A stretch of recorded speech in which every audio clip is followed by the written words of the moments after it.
This is a soul communication between Yu Menglong and UN transmission. The Dark Entertainment Industry Part 6, Demonic Possession. Yu Menglong told UN something unsettling. In entertainment industries around the world, there are actually performers who have been possessed by demonic entities. UN is already aware of this, because Yin can see attachments on many people. The most common possessing entities are fox, weasel, hedgehog, snake, and rat. Fox spirits from fox spirit temples.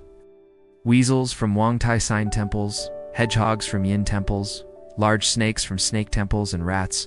Some of these entities crouch on a person's shoulders, some lodge in the medulla oblongata, and some simply follow behind the person. There are also possessing entities linked to karmic cause and effect, someone harmed in a past life who, seeking revenge, attaches to the performer. But since such cases are relatively few, UN won't elaborate further here, you said. Why do these animals come to harm performers? Let's look at it from another angle. The act of being a fan is, in a sense, a form of faith. Fans are drawn to performers by their singing, appearance, acting, and so on, forming a kind of devotion to a person here, meaning admiration, not religious belief in the divine.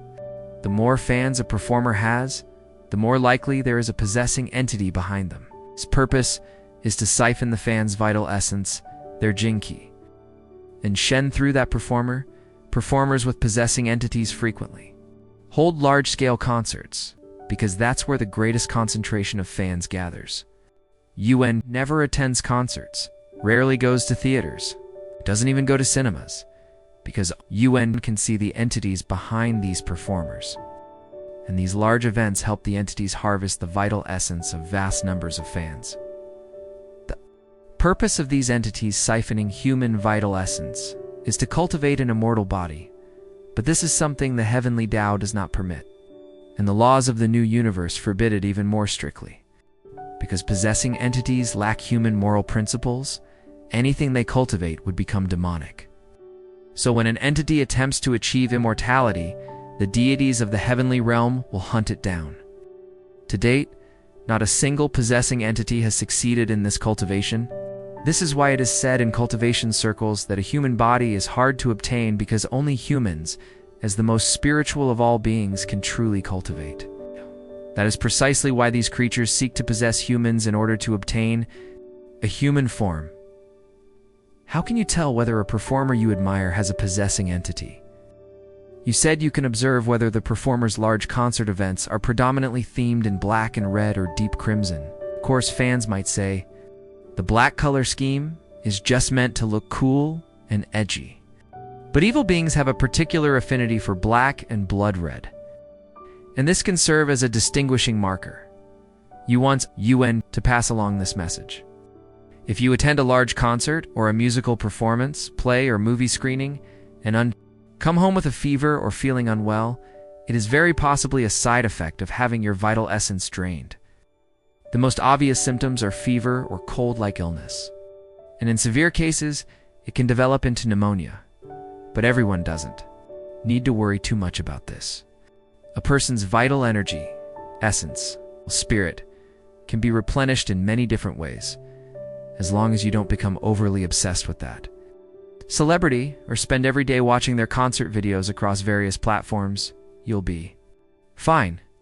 Try to exercise, get some sunlight, maintain a regular routine, or practice Falun Gong. This was said by you, not by UN. Gradually, your energy will recover.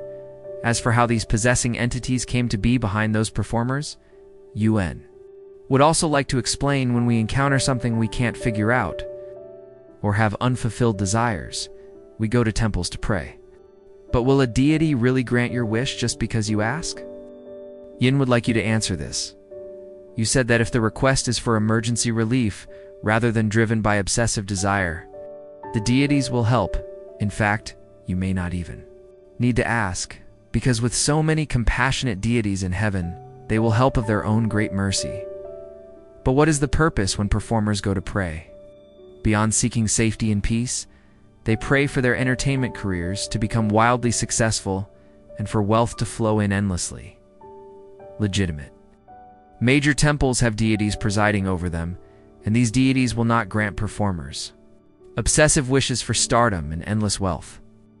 In the eyes of the deities, the true purpose of prayer should be this. When a person on the path of spiritual cultivation encounters interference from demons and evil spirits, they pray to the deities for a protective shield so they can cultivate in peace. Another situation is emergency relief, where the deities will also show great compassion and help.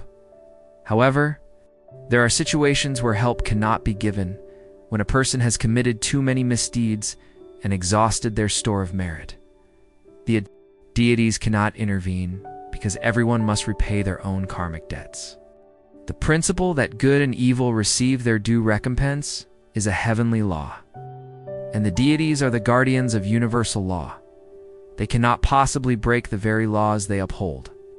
If deities themselves did something they shouldn't, they would be cast down by the laws of the universe. How could they possibly help evildoers escape their consequences?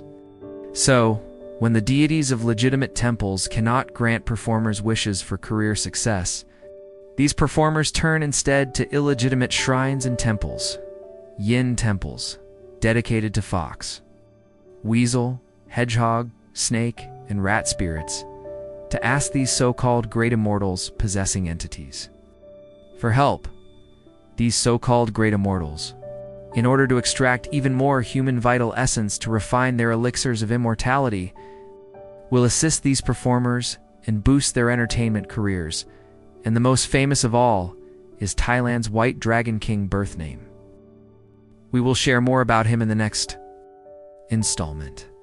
P.S. You can also read the chapter on spirit possession in Lecture 3 of Juan Phelan for more information on the phenomenon of spirit possession. Thank you for watching. Please subscribe, like, and share our video. Follow UN Transmission on Gangjin World for more articles.